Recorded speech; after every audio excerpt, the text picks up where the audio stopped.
Now, we spoke last week to Rachel Davenport. She's originally from Luddenden in the Calder Valley, but she now lives in Paris and was amazingly close to that first shooting in Paris last week. And yesterday, where were you, Rachel? Good morning. How are you? Hello, Liz. Morning. Yes. Well, yesterday I was actually just sitting in my front room. Actually, I was working on Saturday again, so no, I stayed at home yesterday. And when you realised what was going on in the city, because I know you live just outside the main city centre, don't you? When you were looking at those scenes from the city that is now your home, what was going through your mind? Well, I mean, it's just been such an eventful week, to say the least. And, first of all, of course, Charlie Hebdo.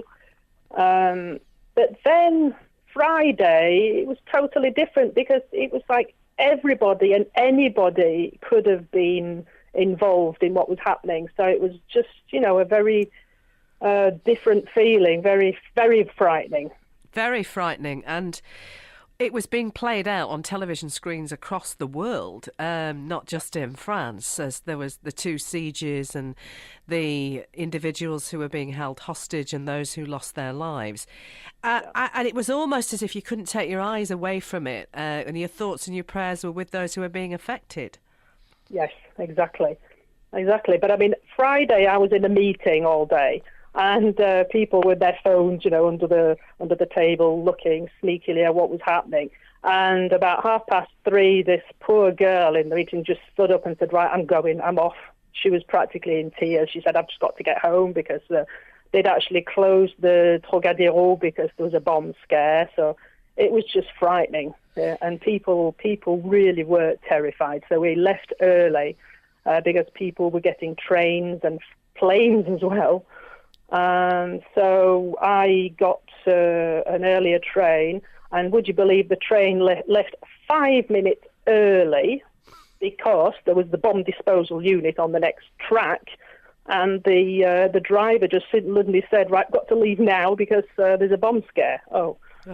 So, Are you in Paris this morning? Yes, I'm in Paris. Yeah. We've been looking at the pictures yesterday. They're all over every front page here today, as they will be in France, Rachel, this morning. What's the atmosphere like in Paris today? Because I was watching 2.7 million people, the world leaders linking arms, walking in that procession yesterday, the message that was being sent across. And I thought, I hope something of that is retained on Monday morning. How is it today? Right, proud. Everybody is very proud. There is just such a sense of solidarity, and yes, everybody's just proud. Yeah, really, really. Do you feel any safer this morning, Rachel? No more or less, but it just makes you realise that anything can really happen on your doorstep. Anything can happen. So you've just got to live every minute of the day. Stay safe. Thank you for talking to us, and you've taken a lot of pictures. We're going to put them on our Facebook page. Yes, because I went to the Charlie Hebdo headquarters on Saturday after work, and again, I mean, I do emotion every day of my working life because I'm in the funeral business. But when I arrived there, the emotion, the sense of peacefulness and respect was just enormous. Thank you. If you'd like to see Rachel's pictures, go to facebook.com/BBC Radio Leeds. Click like. Thank you to Rachel for providing that. We've put a gallery up.